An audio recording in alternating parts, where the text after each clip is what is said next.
सो सबसे पहले मैं आप लोगों से जानना चाहूंगा कि जब ये टॉपिक हम शुरू करते हैं तो हम अपनी क्लास में इसको इंट्रोड्यूस कैसे करें बच्चों को, क्योंकि कई बार बच्चों को लगता है कि हमें चैप्टर में शुरू में इतना कुछ पढ़ा दिया गया, अब ये थ्योरी कहाँ से आ गई।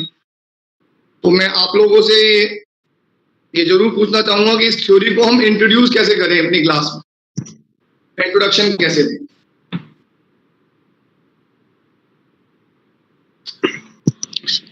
सर सबसे पहले तो हम लोग बच्चों को वैलेंसी का कंसेप्ट से हम स्टार्ट करते हैं, वैलेंसी बताएं उनको, और उसके बाद कि केमिकल बॉन्ड का फॉर्मेशंस कैसे होगा। पहले वैलेंसी का कंसेप्ट देते हैं, उसके बाद केमिकल कॉम्बिनेशंस, और after chemical combination compound formation, और देन केमिकल बॉन्डिंग पे आते हैं। धन्यवाद सर।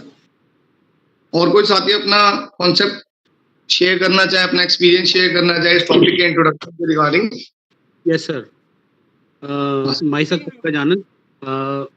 मैं इंट्रोड्यूस करता हूँ सर। बच्चों से पहले पूछता हूँ कि उनको बॉन्ड के बारे में क्या मालूम है, कि मतलब एटम्स या कोई भी चीज़ हमारे आसपास है, जैसे पानी है तो पानी के कॉन्स्टिट्यूएंट्स क्या है, उसमें कौन कौन से एटम्स होते हैं। पहले उनकी थोड़ी सी प्रीवियस नॉलेज टेस्ट करनी पड़ती है कि किस लेवल से मुझे शुरू करना पड़ेगा, तो उसके बाद मैं आगे बढ़ता हूँ। बहुत धन्यवाद, बहुत बढ़िया सर, बहुत अच्छा आपने बताया।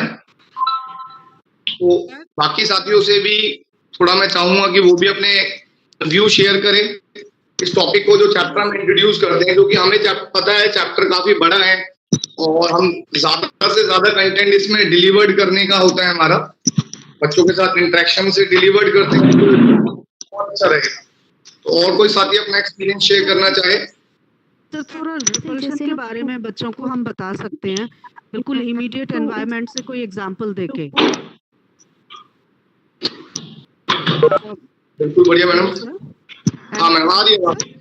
हाँ जी, जैसे कि हम उनको बताएं कि एक डेस्क पे 2 बच्चे के ही बैठने की जगह है, और अगर वहाँ पे 3-4 बैठने की कोशिश करेंगे तो आपस में उनमें धक्का मुक्की होगी। तो इस तरह से हम थोड़ा सा इन जनरल एकदम अपने आसपास की चीज़ों से उनको रिपल्शन के बारे में और अवेयर करा सकते हैं इस टॉपिक से। रिपल्शन के बारे में वैसे तो उनको पता होता है जब वो मैग्नेट के बारे में पढ़ते हैं। तो धन्यवाद मैडम आपके एक्सपीरियंस, आपके व्यू शेयर करने के लिए।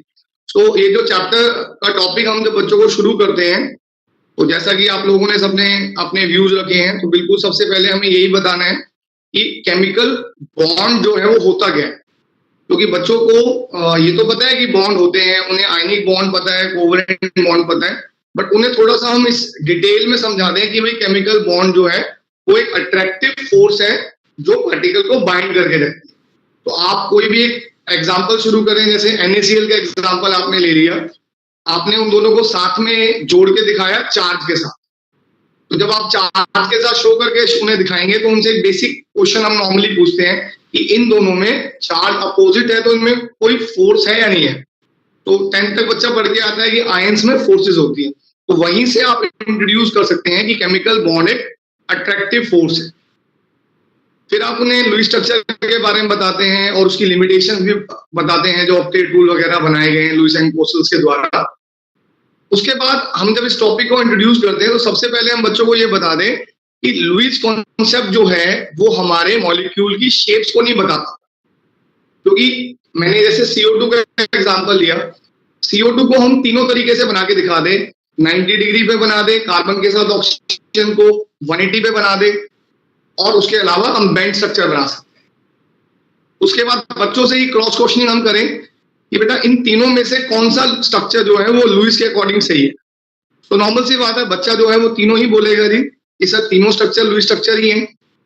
तो हम उसमें ये इंट्रोड्यूस करेंगे उस टाइम पे कि लुईस स्ट्रक्चर में एक सबसे बड़ी कमी ये रही कि वो हमें हमारे मॉलिक्यूल की शेप्स नहीं बता पाया कि हमारे जो एटम्स हैं वो स्पेशियल कैसे अरेंज होंगे, उनकी स्पेस में ओरिएंटेशन क्या होगी। जो 3 ओरिएंटेशन हमने प्रोवाइड करी है उनमें से कौन सी करेक्ट ओरिएंटेशन है, ये उनसे पूछेंगे और उन्हें बताएंगे कि ये एक कमी है लुईस स्ट्रक्चर्स के अंदर। फिर हम इंट्रोड्यूस करेंगे कि जो ये थ्योरी है VSA पेयर थ्योरी, इसे प्रपोज करने वाले, क्योंकि नॉर्मली हमारी एक हैबिट होती है कि कोई भी जब कोई थ्योरी बनती है तो उसे प्रपोज किया या किसी ने उसे एक्सप्लेन किया, उसका एक नाम हम उन्हें बता दें तो थोड़ा सा उनको भी कनेक्टिविटी मिलती है, साइंस से वो रिलेट कर पाते हैं जी। उन्हें कहते हैं कि बेटा तुम भी कोई थ्योरी बनाओगे तो हो सकता है आगे तुम्हारा भी नाम आ जाए, तो एक मोटिवेशन भी उनको मिलेगा। तो इस थ्योरी को सेडविक और पोवल नाम के 2 साइंटिस्ट थे, उन दोनों ने प्रपोज किया था, और इस थ्योरी में उन्होंने बेसिकली इस जो टर्म है उसी से इस थ्योरी को बनाया है कि वैलेंस शेल के जो इलेक्ट्रॉन पेयर होते हैं, अब वैलेंस शेल में हम उन्हें पहले बता चुके हैं कि 2 टाइप के पेयर होते हैं, कुछ इलेक्ट्रॉन बॉन्डिंग में यूज हो जाते हैं जिन्हें बॉन्ड पेयर कहा जाता है, कुछ इलेक्ट्रॉन बच जाते हैं जिन्हें हम लोन पेयर कहते हैं। तो ये बातें हमने उन्हें पहले क्लियर की होगी जब हमने केमिकल बॉन्ड के बारे में बताना शुरू किया, लुईस स्ट्रक्चर्स। फिर हम ये बताएंगे कि इस थ्योरी से जो लुईस की कमी है उसे हम पूरा करेंगे और मॉलिक्यूल की शेप्स को प्रिडिक्ट करेंगे, जो हम पहले नहीं कर पाए। उसके बाद हमारा जो सबसे मेन मोटिव होता है कि बच्चों को पोस्टुलेट जरूर बताएं। ये नॉर्मली कई बार हम लोग स्किप कर जाते हैं, लेकिन हमें ये बच्चों को जरूर बताने चाहिए ताकि कनेक्टिविटी मिले, बच्चा रिलेट कर पाए। आगे फ्यूचर में उसे कभी भी कोई भी एग्जांपल दिया जाए, तो हम अपनी क्लास में भी देंगे अभी, तो वो फटाफट से इन टॉपिक्स को रिलेट करके उस मॉलिक्यूल की शेप को प्रिडिक्ट कर। तो इसके कुछ पोस्टुलेट्स हैं जो हम बच्चों को बताते हैं। जैसे फर्स्ट पोस्टुलेट हमारा होता है कि शेप जो है हमारे मॉलिक्यूल की वो डिपेंड करेगी हमारे central atom. Central atom word जरूर हाईलाइट कर दें बच्चों के लिए कि भाई हमारा जो सेंट्रल एटम होता है उसके अराउंड कितने लोन पेयर है और कितने बॉन्ड पेयर, जिन्हें हम बॉन्डेड और नॉन बॉन्डेड इलेक्ट्रॉन कहते हैं। सेकेंड पॉइंट इस थ्योरी में बताया गया है कि जो हमारे इलेक्ट्रॉन पेयर्स हैं, क्योंकि सबके सब इलेक्ट्रॉन पे नेगेटिव चार्ज है, चाहे लोन पेयर हो या बॉन्ड पेयर हो, तो वो आपस में रिपेल भी करेंगे सेम चार्ज की वजह से। जैसे अभी आप लोगों ने बताया कि हम मैग्नेट का एग्जांपल दे देते हैं, भाई नॉर्थ पोल रिपेल करेगा, north pole south pole attract करेगा, तो ऐसे ही एक एग्जांपल हम कोई भी जनरेट करके उन्हें समझा दें कि इलेक्ट्रॉन पेयर जो है वो आपस में रिपेल। अब इस रिपल्शन को मिनिमाइज करने के लिए, क्योंकि हर कोई स्टेबिलिटी चाहता है, अगर रिपल्शन होगी तो स्टेबल नहीं हो पाएंगे। जैसे अभी एक हमारे साथी ने एग्जांपल दिया कि 2 बच्चे बेंच पे बैठे हुए धक्का मार रहे हैं, तो नॉर्मल सी बात है वो एक दूसरे से दूर भागेंगे, गिरेंगे, एक अनस्टेबल करेंगे। तो इससे हम उन्हें समझा पाएंगे कि भाई स्टेबल, हर कोई स्टेबल होना चाहता है, वो धक्का क्यों मार रहा है, ताकि उससे दूर चला जाए और वो खुल के बैठे। तो ऐसे ही हम बच्चों को इंट्रोड्यूस करेंगे कि लोन पेयर बॉन्ड पेयर जो है वो आपस में रिपेल करके एक ऐसी पोजीशन को ऑक्यूपाई करेंगे स्पेस में ताकि उनके बीच में इंटरेक्शन मिनिमम हो। इंटरेक्शन ना हो ये तो पॉसिबल नहीं है, इंटरेक्शन तो होगा ही होगा, लेकिन वो मिनिमम इंटरेक्शन हो, रिपल्शन मिनिमम हो जाए। और इसे सबसे आसान तरीका है कि आप अपने बीच में गैप बना लो। जैसे हम लोग बच्चों को बोलते हैं कि बेटा आप धक्का मत मारो, एक दूसरे को थोड़ा थोड़ा गैप देके बैठ जाओ, तो ऐसे ही हमारे बॉन्ड पेयर और जो लोन पेयर होते हैं वो भी एक इस रिपल्शन को मिनिमम करने के लिए वो क्या करते हैं, वो अपने डिस्टेंस को बढ़ा देते हैं। डिस्टेंस बढ़ाने का 2 तरीका होता है, एक तो बॉन्ड लेंथ बढ़ा ली जाए और दूसरा होता है एंगल बढ़ा दिया। एंगल अगर मान लो जो हमने CO2 का एग्जांपल बच्चों को दिया होगा, अब आप उन्हें दोबारा से वही स्ट्रक्चर शो करें और फिर उनसे पूछे कि आप बताओ बेटा इन तीनों में से कौन सा स्ट्रक्चर आपके अकॉर्डिंग सबसे ज्यादा स्टेबल। तो इसमें क्लास का लगभग हर बच्चा जो है वो पार्टिसिपेट भी करेगा और वो ये भी बताएगा आपको कि तीनों में से मोस्ट स्टेबल स्ट्रक्चर कौन सा है। तो इससे हमारे जो स्टार्टिंग के पॉइंट्स होंगे बेसिक पेयर थ्योरी के वो क्लियर होंगे। इसके बाद हमारे 3 और इसमें पोस्टुलेट बताए गए हैं, जिसमें सबसे मेन पोस्टुलेट जो है वो रिपल्शन का ही है। उसके बाद एक और पोस्टुलेट आता है कि जो वैलेंस शेल होती है एटम की, उसे हम स्फीयर की फॉर्म में लेते हैं, क्योंकि हम सबको पता है हम एटम को स्फेरिकल शेप का ही कंसीडर करते हैं और उसका जो वॉल्यूम है वो 4/3 πr³ भी लेते हैं। उन्हें बता देंगे कि वैलेंस शेल जो है वो एक स्फीयर की फॉर्म में है और हमारे जो इलेक्ट्रॉन पेयर है, लोन पेयर और बॉन्ड पेयर, वो हमें उसी सरफेस पे प्लेस करने हैं, डिस्टेंस मैक्सिमम रखते हैं। नेक्स्ट पोस्टुलेट भी उन्हें बहुत अच्छे से क्लियर करेंगे हम कि जो मल्टीपल बॉन्ड होता है, मल्टीपल बॉन्ड उनको बता दिया गया होगा, डबल ट्रिपल बॉन्ड को बोलते हैं।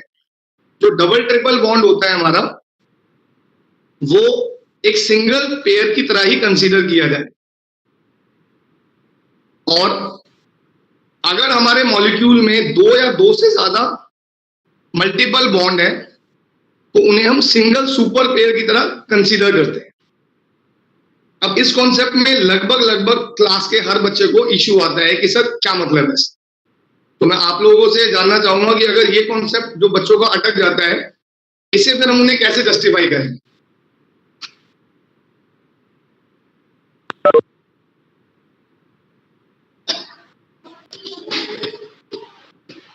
मेरी आवाज आ रही है आप लोगों को? हाँ जी सर, आ रही है। सर मैं ये थोड़ा सा बीच में रुकूंगा और चाहूंगा आप लोग भी मेरे साथ अपने व्यू साथ में शेयर करें।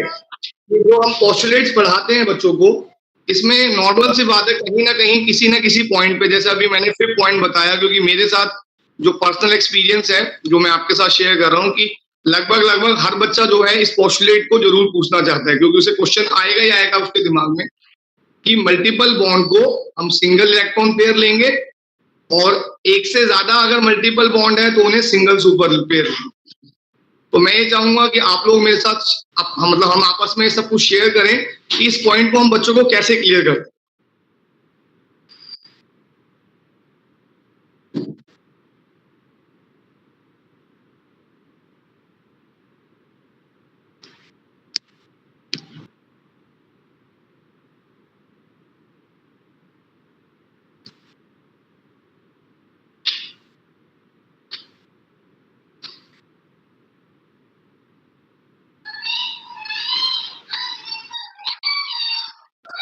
कोई साथी शेयर करना चाहे अपने व्यू को कि जो पोस्टुलेट हम समझा रहे हैं। हाँ बोलिए सर। हाँ जी सर, बच्चों को तो अगर मल्टीपल बॉन्ड का केस होता है तो यही बताया जाता है कि क्योंकि डायरेक्शन बॉन्ड्स की एक ही तरफ है, मतलब दो एटम्स अगर कोवेलेंट बॉन्ड से जुड़े हुए हैं तो चाहे सिंगल बॉन्ड बने, चाहे डबल बॉन्ड बने, चाहे ट्रिपल बॉन्ड बने, डायरेक्शन तो बॉन्ड्स की सारी एक ही होती है। इस वजह से हम उनको ट्रिपल बॉन्ड को या डबल बॉन्ड को सिंगल बॉन्ड की तरह से ट्रीट करते हैं। धन्यवाद सर। और कोई साथी शेयर करना चाहे अपना एक्सपीरियंस, क्योंकि इसमें बच्चे पर्सनली जरूर हमसे डाउट पूछते हैं जब हम ये पोस्टुलेट उन्हें समझा रहे होते हैं। तो मैं चाहूंगा कि और भी जो साथी हैं मेरे वो शेयर करें अपना एक्सपीरियंस कि भैया ये पॉइंट जो बच्चों को हमें समझाना है वो उसे कैसे समझाएंगे।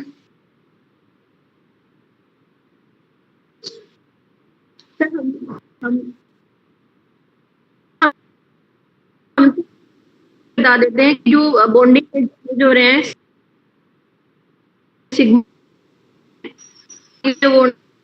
तो हम उनको नहीं यूज करते, तो बच्चे समझ जाते हैं। वैसे मैडम एक बार रिपीट करेंगे, आपकी आवाज थोड़ी सी कट रही बीच में।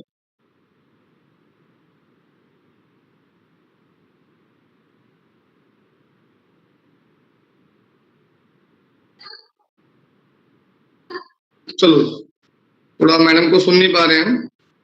तो जैसा कि आप लोगों ने बताया कि हम बच्चों को ये समझाते हैं कि क्योंकि हम शेप की बात कर रहे हैं मॉलिक्यूल की, तो जैसे सर ने हमें अभी बताया था कि जो बॉन्ड होते हैं वो एक ही डायरेक्शन में रहते हैं, चाहे वो सिंगल बॉन्ड हो, चाहे डबल बॉन्ड हो या ट्रिपल बॉन्ड हो, इसीलिए उसको हम एक सिंगल पेयर की तरह काउंट करते हैं।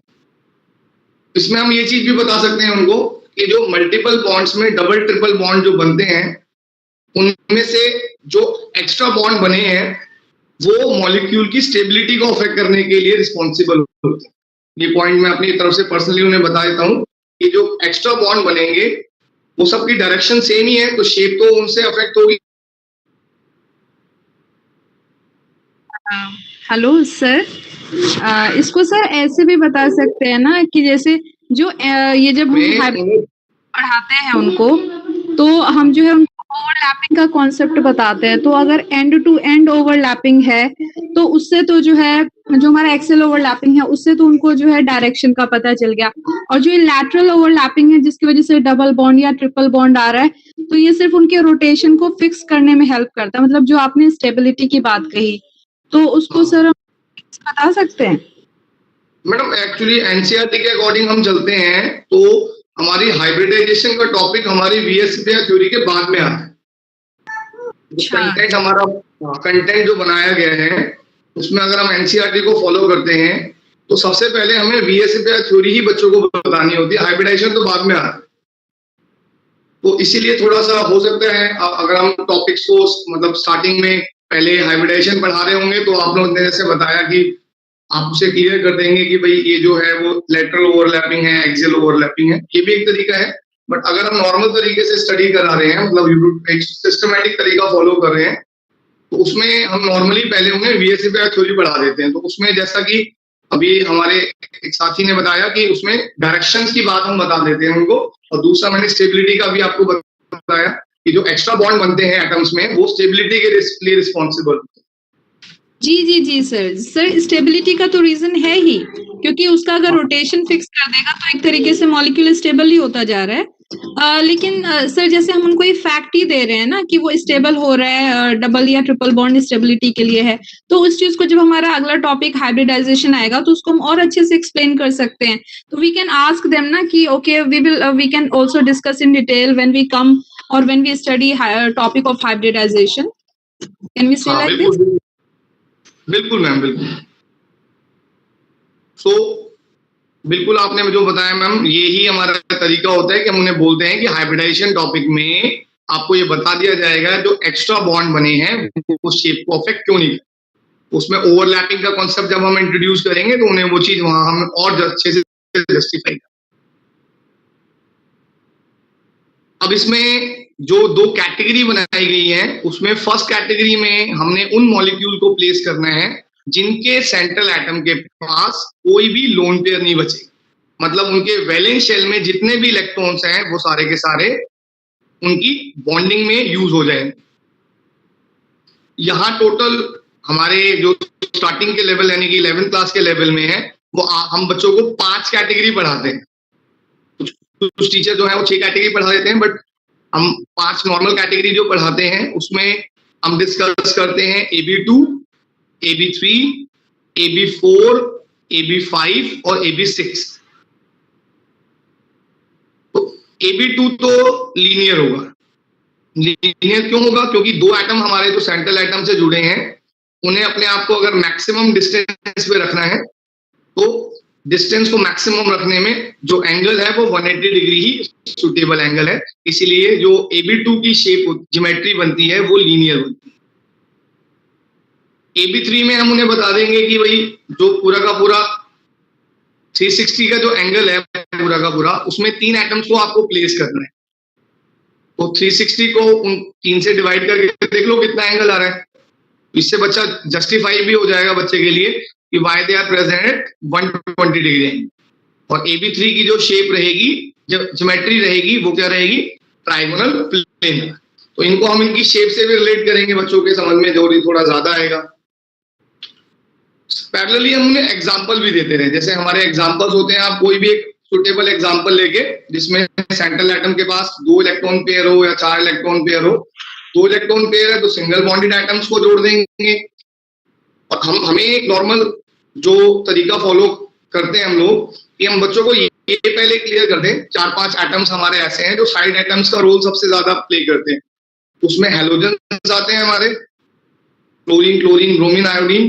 तो ये हम बच्चों को अपने बता देते हैं पहले ही, बता दें कि इन सबके पास एक ही इलेक्ट्रॉन की कमी है। तो ये सिंगल बॉन्डेड एटम्स है जो सिंगल बॉन्ड ही बनाना चाहेंगे अगर ये कभी भी साइड में जुड़े हैं। हाइड्रोजन भी उसमें आ जाता है। और डबल बॉन्डेड की अगर हम बात करें तो उसमें सबसे कॉमन हमें मिलता है ऑक्सीजन। तो उनको अगर हम स्टार्टिंग में ही क्लियर करें कि भाई ये सिंगल बॉन्डेड एटम्स ये वाले हैं, डबल बॉन्डेड एटम ये वाले हैं, तो उनके लिए एग्जांपल्स को समझना जो और आसान हो जाएगा। जैसे इसमें अगर हम CO2 का एग्जांपल दे दें, CO2 में सेंट्रल एटम बता दें कि भाई सेंट्रल एटम ये है हमारा, या उनसे भी हम पूछ सकते हैं कि सेंट्रल एटम जो है कौन सा है, और उसके साथ में जो एटम जुड़े हुए हैं बॉन्ड पेयर जो है वो कौन से हैं। तो उन्हें ये थोड़ा सा आइडिया भी मिलेगा कि सिंगल बॉन्डेड एटम कौन से है, डबल बॉन्डेड कौन से। अगली जो 3 कैटेगरी है वो हमारी 3D कैटेगरी होती है। अब इसमें हम सबके बच्चे जो है नॉर्मली एक क्वेश्चन हमसे जरूर पूछते होंगे कि अगर हमने 3 एटम्स को 120 डिग्री पे प्लेस किया, 360 का एंगल बन गया, तो यहाँ जो 4 एटम्स है हमारे उनको हम 90 पे क्यों नहीं प्लेस कर रहे हैं, या 90 पे प्लेस होंगे या नहीं होंगे। तो मैं आप सबसे चाहूंगा कि इस टॉपिक को, जो ये 3 डायमेंशन टॉपिक है, इसको हम बच्चों को कैसे जस्टिफाई करें कि भाई उनके लिए आगे कभी ये डाउट ही ना रहे कि भाई हमने इन्हें 90 पे क्यों नहीं प्लेस किया या 90 पे प्लेस होंगे या नहीं। तो आप लोगों से चाहेंगे कि थोड़ा सा इसके बारे में अपने व्यू रखें हमारे सामने।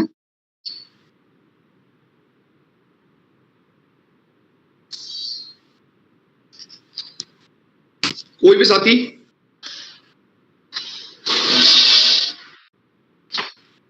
सर एंगल्स के बीच में जो रिपल्शन होगा ना, तो जहाँ स्टेबल होगा तो उस पोजीशन पे जाकर के वो शो होंगे जो बॉन्ड बनाएंगे। तो 90 डिग्री पे उनमें रिपल्शन ज्यादा होगा। अगर 4 90 पे आ गए हैं एज कम्पेयर टू दैट, तो उसके हिसाब से उनमें बॉन्डिंग हो जाएगी कि जिस एंगल पे जाकर के उनमें रिपल्शन कम हो रहा है या स्टेबल हो रहे हैं। ठीक, धन्यवाद मैम। और कोई साथी कोई अपना व्यू रखना चाहे इस बारे में? सर 2 तरीके हैं इसके। एक तो तरीका यह है कि क्लास में जो हमारे पास मटेरियल अवेलेबल है, जैसे पेन्स अवेलेबल होते हैं, पेंसिल अवेलेबल होती हैं, उसकी मदद से हम पहले उनको 2 डायमेंशन में दिखाते हैं कि मैक्सिमम दूरी बॉन्ड्स में किस तरह से होगी in case of linear shape and trigonal planar. उसके बाद 3 डायमेंशन में 3 डायमेंशनल एंगल मैक्सिमम कब हो सकता है जब 4 बॉन्ड होते हैं, तो वो हम पेंसिल्स की मदद से बताते हैं। दूसरा तरीका ये है कि हमारे पास 3D मॉडल भी होते हैं, जो कि टीचिंग लर्निंग जो हमारे पास टीचिंग एड होती है उसमें। एक और तीसरा इसका तरीका है, हमारे पास स्कूल में टैबलेट्स अवेलेबल हैं और बहुत सारी ऐसी एप्लीकेशन है एंड्रॉइड की जो आपको हेल्प करती हैं ये 3 डायमेंशनल शेप्स बच्चों को लाइव बच्चों को दिखाने के लिए। अब ये कोविड-19 के टाइम पे पॉसिबल तो था नहीं हमारे लिए कि हम 3 डायमेंशनल शेप उनको इस तरह से दिखा पाए जैसे क्लास में दिखाते हैं। तो ऐसी बहुत सारी एप्लीकेशन मैं आपको बता भी सकता हूं कि कौन सी हैं। अगर आप मेरे को अलाउ करें तो मैं अपने फोन पे दिखा सकता हूं आपको कि कौन सी एप्लीकेशन मैंने यूज की है ये टॉपिक क्लियर करने के लिए। बहुत धन्यवाद सर, ये बिल्कुल आपको अलाउड किया जाएगा और आप लोग भी ये शेयर करेंगे हमारे साथ, तो थोड़ा हमारे भी बच्चों को थोड़ा बेनिफिट मिलेगा कि भाई जो भी रिसोर्सेज हमारे पास है, जो हमारे साथियों को पता है, उसमें हम ज्यादा से ज्यादा अपने बच्चों के साथ शेयर करें, ताकि हमारे दिल्ली के जितने भी बच्चे हैं, चाहे वो किसी भी स्कूल में पढ़ रहे हों, उन सबको ही जो नॉलेज कुछ बच्चों ने गेन की है वो सबके साथ शेयर कीजिए।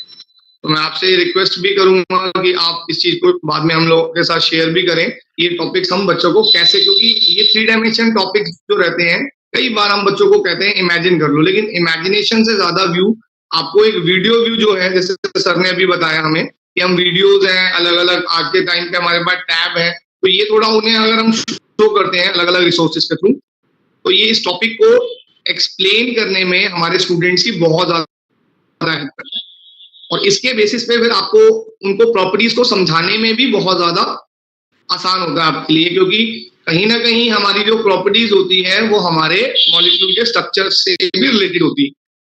जैसे अब एक PCl5 का केस आता है, तो हम 12th में जब बच्चों को पढ़ाते हैं कि अनस्टेबल क्यों है, तो उसे हम उसके स्ट्रक्चर से रिलेट कर देते हैं। तो ऐसे काफी सारे एग्जांपल्स हमारे हैं जो हम इसे स्ट्रक्चर से रिलेट करेंगे। तो ये स्ट्रक्चर अगर उन्हें क्लियर कर पाएंगे अलग अलग रिसोर्सेज की हेल्प से, तो वो हमारे लिए उतना ही ज्यादा फायदेमंद होगा। धन्यवाद सर आपके व्यू शेयर करने के लिए। AB4 में हम बच्चों को ये जरूर क्लियर करें कि AB4 जो शेप होती है वो दोनों तरीके की पॉसिबल है हमारे लिए। एक 90 वाली भी होती है, लेकिन वो कुछ स्पेशल मॉलिक्यूल्स में है। NCERT में जब हम देखते हैं तो एक टेबल हमें बनी हुई मिलेगी, उस टेबल में हमने मेंशन किया हुआ है हमारे सेंट्रल एटम के साथ जब 4 एटम जुड़े हैं, 3D जो कोऑर्डिनेशन कंपाउंड होते हैं, उन एटम जुड़े हैं 3D जो कोऑर्डिनेशन कंपाउंड होते हैं, इनमें ये चीजें नहीं पाई जाती, क्योंकि स्टेबिलिटी इनकी जो है वो 90 पे बहुत कम हो जाती है। और भी कुछ रीजंस होते हैं जिनकी वजह से हमारे जो इस टाइप के मॉलिक्यूल होते हैं वो जो 90 डिग्री का एंगल है उसमें जाना पसंद नहीं करते। सबसे मेन रीजन स्टेबिलिटी ही होता है वैसे तो, but there are certain other reasons. तो AB4 में हम उन्हें, जैसा अभी आप लोगों से डिस्कशन हुआ कि उन्हें मॉडल्स, हमारे बॉल एंड स्टिक मॉडल जो हमारी टीचिंग लर्निंग एड हमारे पास है, या सबसे बेस्ट जो टीचिंग लर्निंग एड हमारे पास है हमारी वो हमारे पेन है हमारे पास, बच्चों के पास जो अवेलेबल है हमारे पास अवेलेबल है, तो उनका यूज करके भी उन्हें काफी हद तक ये क्लियर किया जा सकता है कि ये जो अरेंजमेंट है वो एक्चुअली होती कैसे। तो उसमें एक कॉपी हम लेके 2 पेन को हम कॉपी पे प्लेस कर दें, एक पेन को कॉपी के ऊपर की साइड प्लेस करें और एक को हम कॉपी के नीचे की साइड प्लेस करें, या अपनी फिंगर्स में पाम के हेल्प से भी हम ये शो कर सकते हैं। तो उन्हें क्लियर हो जाएगा कि ये जो मॉलिक्यूल है AB4 वाला ये एक्चुअली लगता कैसे। और पैरेलली इसके एग्जांपल भी दे सकते हैं हम कि भाई इनको आप बना के दिखाओ। AB5 में हमारे पास सेंट्रल एटम में 5 बॉन्ड बनाने हैं, तो उन्हें हम ये पहले बता दें कि प्लेन के बाहर हम 2 को ही जोड़ेंगे, क्योंकि अगर हमने ज्यादा एटम प्लेन के बाहर रखना चाहे तो फिर वो जो डिस्टेंस उनके बीच में है वो मेंटेन नहीं रह पाएगा। And you can take teaching learning pen pencil जो भी हमारे पास अवेलेबल है उनको टीचिंग लर्निंग एड की फॉर्म में यूज करके ये चीज हम शो भी कर सकते हैं। तो AB5 में 3 एटम्स प्लेन में 120 पे जुड़े हुए हैं, बाकी 2 एटम जो है प्लेन के ऊपर और नीचे। तो इसमें भी हमारे पास अगर पेन सूटेबल नंबर हमारे पास पेन अवेलेबल है स्टूडेंट्स के पास, तो उसमें हम नॉर्मल बना के दिखा सकते हैं कि कैसे हमारे 2 जो पेन है वो ऊपर नीचे अटैच कर ले और 3 पेन को हम प्लेन में अटैच। 120 डिग्री पे प्लेनर बन जाएगा हमारा, ट्राइगोनल बन जाएगी, और एक ऊपर और एक नीचे आ गया तो ट्राइगोनल बाइपिरामिडल बन जाएगा। तो इसकी जो ज्योमेट्री हो जाएगी वो ट्राइगोनल बाइपिरामिडल हो। AB6 में हमारा जो सेंट्रल एटम है उसमें हमारा सेंट्रल एटम के साथ 4 एटम्स प्लेन में है 90 डिग्री के एंगल पे, और 2 हमारे ऊपर नीचे। अब यहाँ बच्चा जरूर पूछता है हमसे कि सर इसमें भी तो 90 डिग्री का एंगल बना है प्लेन, इसलिए हम उसे जस्टिफाई करते हैं AB4 के केस में कि वहां 2 पॉसिबिलिटीज एग्जिस्ट करती हैं। कुछ पॉसिबिलिटीज कुछ मॉलिक्यूल्स के लिए है और कुछ पॉसिबिलिटीज कुछ मॉलिक्यूल्स के लिए हैं, जिसमें नॉर्मल जो मॉलिक्यूल हम उन्हें एग्जांपल की फॉर्म में दे रहे हैं वो हम बता दें कि ये जो है वो टेट्राहेड्रल तरीके से अरेंज होना चाहिए, और ऑक्टाहेड्रल में भी उन्हें साफ साफ पेन की हेल्प से क्लियर करेंगे हम कि 4 एटम हमारे प्लेन में है, एक प्लेन के ऊपर एक प्लेन के नीचे। और अपने बच्चों को ये चीज हमें पहले ही बता देनी है कि ये 5 जो हमारी ज्योमेट्री बनी है ये मेन है, इसके बेसिस पे आप बाकी जितने भी मॉलिक्यूल्स हैं उन सबकी शेप प्रेडिक्ट कर सकते हैं। अब इसमें अगर मान लो हम बच्चों को टेस्टिंग करना चाहें बच्चों का, तो क्या क्या तरीके हम फॉलो करेंगे। मान लो हमने टॉपिक बच्चों को पढ़ा दिया है, तो मैं आप लोगों से जानना चाहूंगा कि कौन कौन से तरीके हैं जो हम यूज कर सकते हैं बच्चों से ये चीज जो है वो जानने के लिए कि उन्हें कितना क्लियर हुई। कोई साथी अपना व्यू शेयर करना चाहे।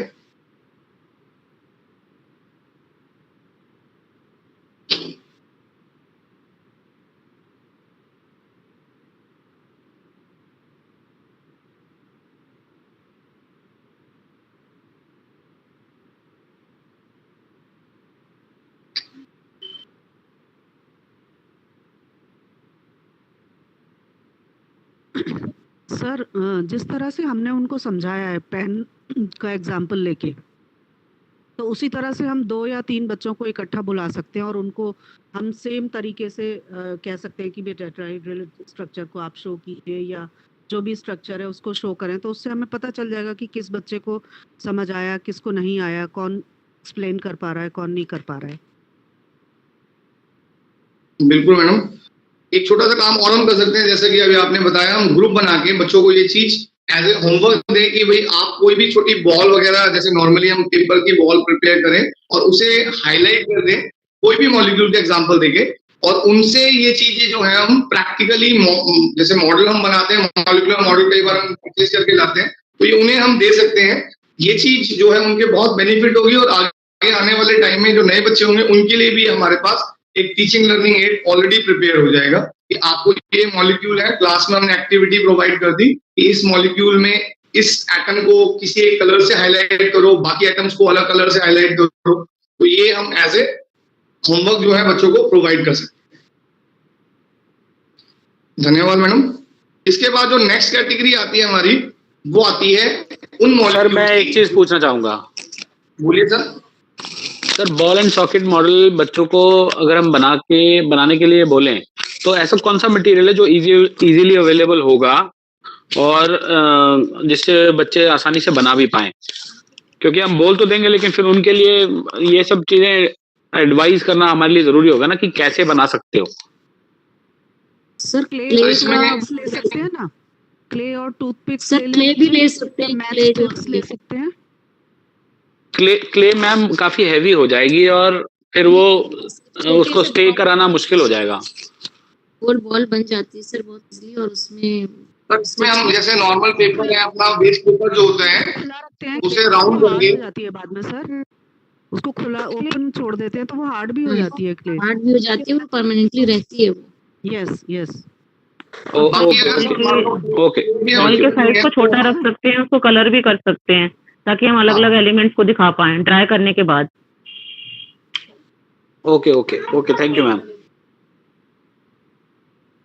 तो हम पेपर वगैरह भी बच्चों से, अगर मान लो क्ले वगैरह नहीं है तो पेपर, हम वेस्ट पेपर को राउंड करके उन्हें बोले कि भाई इसके ऊपर आप एक कोटिंग बना लीजिए। नॉर्मल एक चार्ट पेपर लेके उसके ऊपर एक कोटिंग से बना के उसे कलर कर लें, अगर बहुत ज्यादा हैवी मटेरियल हमें यूज नहीं कर रहे हैं, और उनको फिर हम अलग अलग स्टिक वगैरह की हेल्प से अटैच करके दिखा सकते हैं कि भैया ये हमारा बॉल एंड स्टिक मॉडल हो जाता है।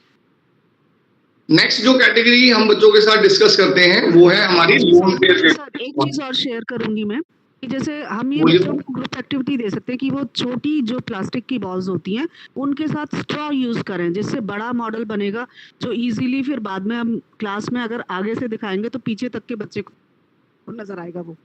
हाँ बिल्कुल बिल्कुल मैम, स्ट्रॉ यूज करेंगे बच्चे, स्ट्रॉ अगर अवेलेबल हो आराम से इनको यूज करके जितने मॉलिक्यूलर मॉडल जो कि बच्चों को लर्निंग बाय डूइंग का जो मेथड है वो बहुत ज्यादा जल्दी समझ में आता है। तो अगर वो इस चीज को मान लो ये बना के देख रहे हैं, उसके बाद वो प्रैक्टिकली भी अपने आप बना रहे हैं, तो ये उनकी बहुत हेल्प करेगा और उनका जो कॉन्सेप्ट है वो स्ट्रॉन्ग बनाएगा, तो आगे उनको ये कॉन्सेप्ट यूज भी करने। सर प्लीज मैम को बोलिए सर। कॉल आ गई थी एक्चुअली ना बीच में, मैम ने क्या सजेशन दिया मैं सुन नहीं पाया।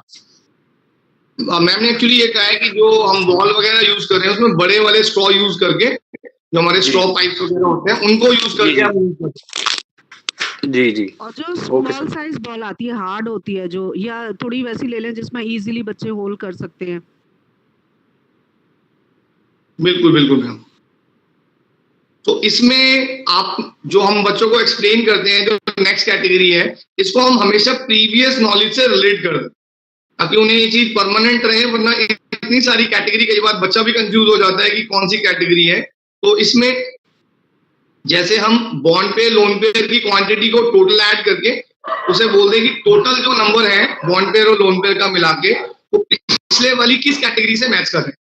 तो इलेक्ट्रॉन की अरेंजमेंट वो रखो बट सारे बॉन्ड पेयर मत बनाओ, जो लोन पेयर की क्वांटिटी है उतने ही बॉन्ड पेयर आप रिप्लेस करके लोन पेयर रख दो।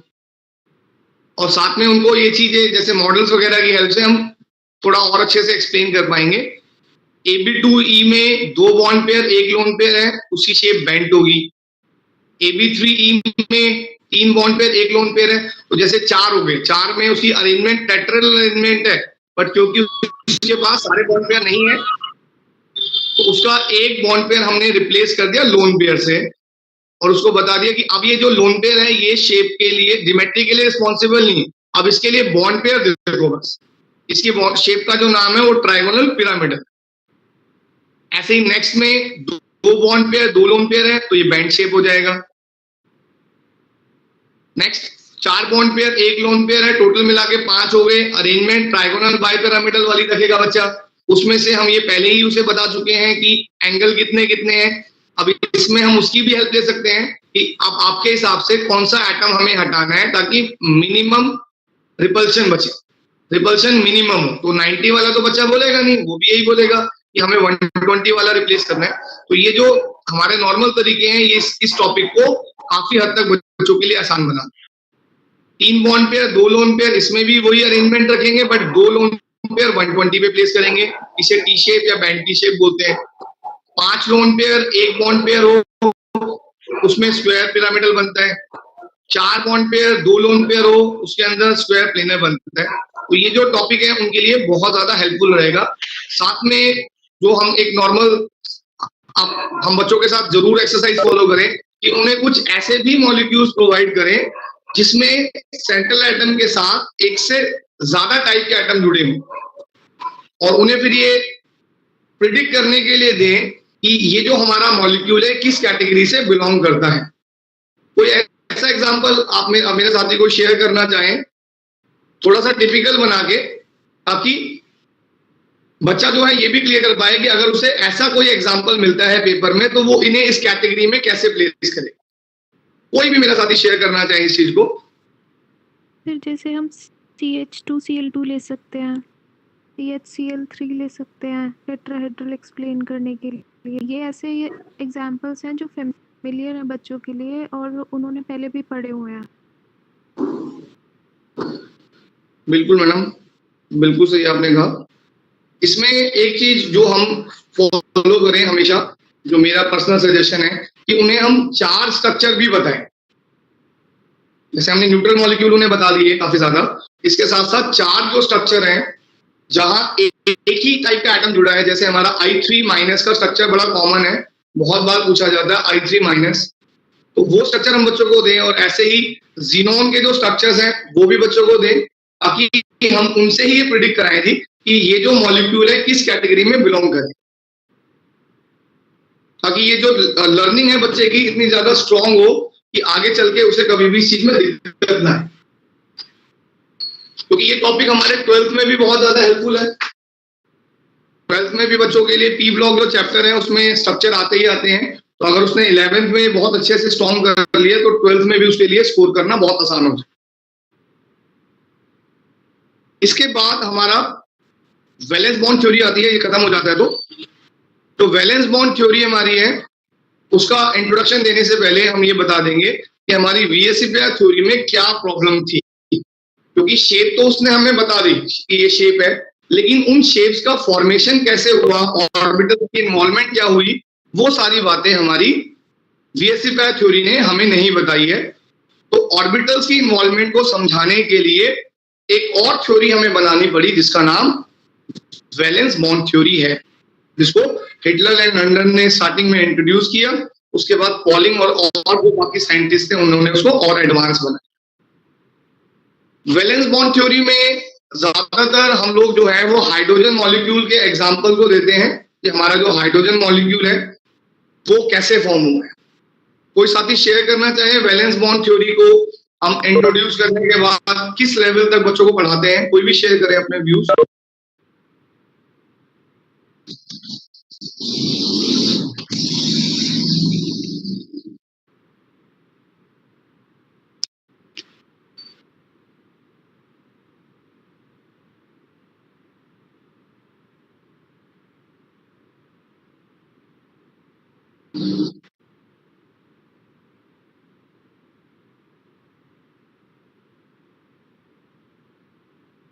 मैं चाहूंगा कोई भी साथी जो है वो वैलेंस बॉन्ड थ्योरी के रिगार्डिंग अपने जो व्यूज हैं वो शेयर करें हमारे साथ, सबके साथ, ताकि हम भी आपकी नॉलेज का ज्यादा से ज्यादा फायदा उठा पाए।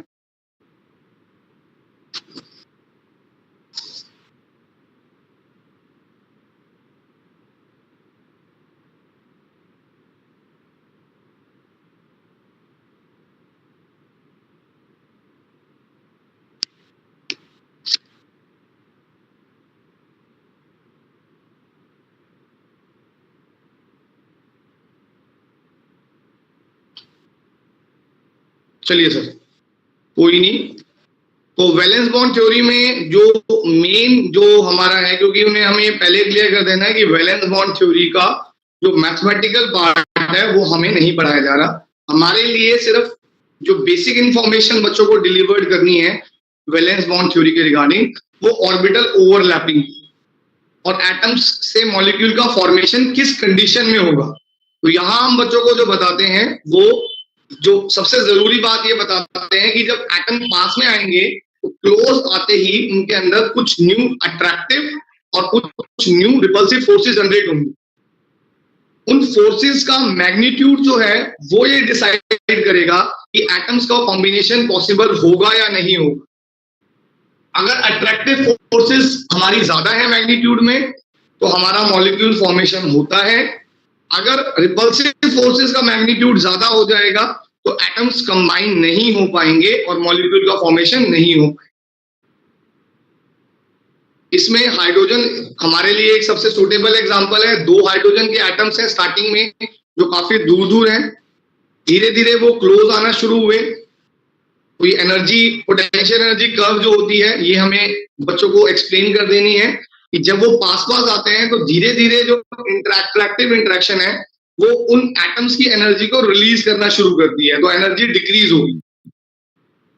उसके बाद जितना वो क्लोज आते जाएंगे एनर्जी डिक्रीज होती जाएगी और एक सिचुएशन ऐसी आ जाएगी जहां हमारे एटम्स केमिकली कंबाइन हो जाएंगे। अब इस डिस्टेंस को क्रॉस नहीं करेंगे क्योंकि इस डिस्टेंस को क्रॉस करने के बाद रिपल्सिव फोर्सेस ज्यादा होंगी न्यूक्लियस की, और एकदम से पोटेंशियल एनर्जी में शूट अप होगा, एकदम से पोटेंशियल एनर्जी बढ़ जाएगी।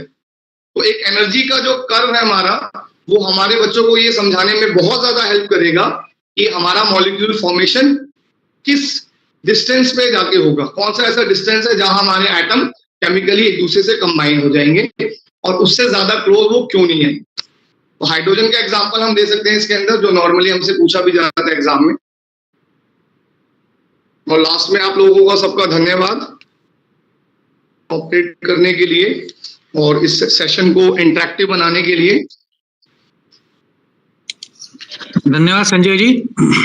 और आज अच्छा लगा कि हमारे सभी साथी लोग जो हैं अपने क्वेश्चंस रख रहे हैं, इंटरेक्शन भी हो रहा है। संजय जी की तरफ से भी कोशिश की गई है कि आप लोगों के साथ थोड़ा जुड़ें, क्वेश्चंस रखें, उनके जवाब दिए जाएं। और अगला सेशन जैसा कि आप लोग जानते हैं संजय सर का ही है। संजय सर, आप कंटिन्यू करना चाहेंगे? बिल्कुल सर, कोई हम लोग हाँ, फिर हम लोग 11:20 पे जो है अपना लंच रख देंगे और फिर 12 बजे जुड़ेंगे हम लोग। ठीक है सर, ठीक है। ठीक है, हाँ, क्योंकि ये कंटिन्यूएशन में आप कर दीजिए उसको, 11:30 तक कंटिन्यूएशन में कर दीजिए। Okay sir, okay. अच्छा, एक बार सभी साथियों से मेरा अनुरोध है कि आप सभी अपने वीडियो ऑन कर दीजिए प्लीज। कल भी मैंने बोला था, बहुत से लोग थे नहीं। Please start your video.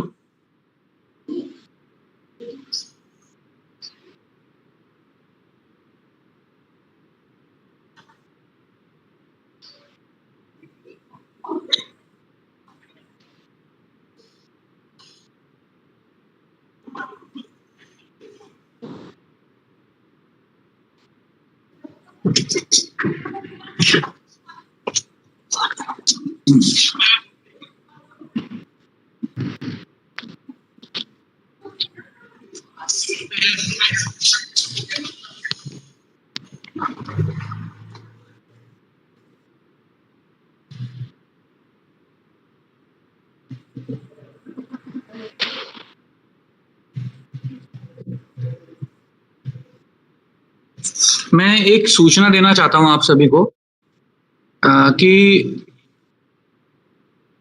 आपके कुछ अधिकारी डीओई से, हमारे एससीईआरटी के कुछ अधिकारी जो हैं, क्योंकि सबके पास इसका वीडियो का जो मीटिंग हो रही है हमारी वेबएक्स, उसका लिंक गया हुआ है और इसका यूट्यूब का भी लिंक जो है हमने शेयर किया हुआ, क्योंकि ये आपका लाइव हो रहा है। जो भी प्रोग्राम अभी हम लोग देख रहे हैं वो यूट्यूब पर लाइव चल रहा है। तो आप लोग प्लीज अपना प्रेजेंस जो है बनाए रखें। अगर किसी कारण से आप लोग छोड़कर जाते हैं या कोई बहुत इमरजेंसी सी महसूस होती है आप लोगों को, तो आप प्लीज यहाँ पर चैट पे डाल दें कि हमें इतनी देर का काम है, इतनी देर में हम लोग लौट के आ जाएंगे। जैसे कि अगर आपके अधिकारी लोग या हमारे अधिकारी लोग हमसे पूछते हैं कि ये व्यक्ति तो इसमें नहीं है और सिंपल ऐसे ही चल रहा है, तो हम उनको जवाब दे पाएं। तो आप लोगों से ये मेरा अनुरोध है कि मैं आपसे इस प्रकार का जो है सहयोग जो है मुझे मिले। आप लोग अपने वीडियो ऑफ कर सकते हैं और संजय जी प्लीज आप कंटिन्यू करें आप। ठीक है सर, ठीक है। तो in service teacher training programme 2020-21 में एक बार दोबारा से आप लोगों का स्वागत है। और इस वाले सेशन में भी हम लोग जो हैं वो केमिकल बॉन्डिंग के एक और इम्पोर्टेंट टॉपिक को डिस्कस करेंगे, जो हमारा है हाइब्रिडाइजेशन। जैसा कि हम लोग, हाँ बोलिए सर। सर मैं एक बात पूछना चाहूंगा कि हमारी जो स्टैंडर्ड लैंग्वेज होती है एनसीईआरटी में, अगर बच्चा वो ना लिखे और अपने वर्डिंग्स में वो बात तो सही लिखे लेकिन अपने वर्ड्स में लिखे तो क्या उसकी वेटेज हमें पूरी देनी है या नहीं देनी है? सर बिल्कुल, जो बच्चा अगर हमें अपने कॉन्सेप्ट को एक्सप्लेन कर पा रहा है, बिकॉज हर किसी का ऐसा लेवल नहीं है कि वो बिल्कुल एनसीईआरटी की डिट्टो लैंग्वेज याद कर लें। नॉर्मली हम ही कहेंगे कि बेटा आपने क्रैम किया हुआ है। एक बार अगर हम देखें बिल्कुल डिट्टो की डिट्टो, जैसे मेरा एक पर्सनल एक्सपीरियंस मैं आपके साथ शेयर करता हूँ। When I was doing my BEd, तो मेरे टीचर थे जिन्होंने हम लोगों को चैलेंज किया कि आप history of Indian education subject में पास नहीं हो सकते। उन्होंने कहा था बहुत मुश्किल सब्जेक्ट है, इसमें बच्चे जो हैं वो ज्यादातर बच्चे जो है फेल होते हैं। तो it feel like a challenge for me, और मैंने बिल्कुल जैसे क्रैमिंग जिसे कहते हैं वो उस तरीके से क्रैम कर लिया कि जैसे हमें लिखवाया गया था सेम बिल्कुल डेट वाइज डिजाइन वाइज जो भी था वो मैंने बिल्कुल वैसे ही प्रेजेंट कर दिया। तो ये हर किसी के लिए नहीं है, हर किसी का अपना अपना है। और मुझे उस पेपर में सर फुल स्कोर मिला। तो ये हर किसी का नहीं है कि वो क्रैम कर लेगा। मान लो मैंने क्रैम कर लिया, लेकिन हर कोई अपनी लैंग्वेज में लिखना प्रेफर करता है। तो अगर वो लिख रहा है और वो हमें अपने कॉन्सेप्ट को एक्सप्लेन कर पा रहा है, तो उसने जैसा भी लिखा है हमें उसे फुल स्कोर देना चाहिए। मेरे सब साथियों से भी रिक्वेस्ट करूंगा कि वो भी अपने व्यू प्रेजेंट करें इस रिगार्डिंग। जो सर ने एक बहुत अच्छा क्वेश्चन पूछा है, क्योंकि हम देखते हैं हमारे गवर्नमेंट स्कूल के जो बच्चे हैं 10th में हिंदी मीडियम से बहुत ज्यादा, अब एकदम से हिंदी मीडियम में इंग्लिश मीडियम में जंप करना।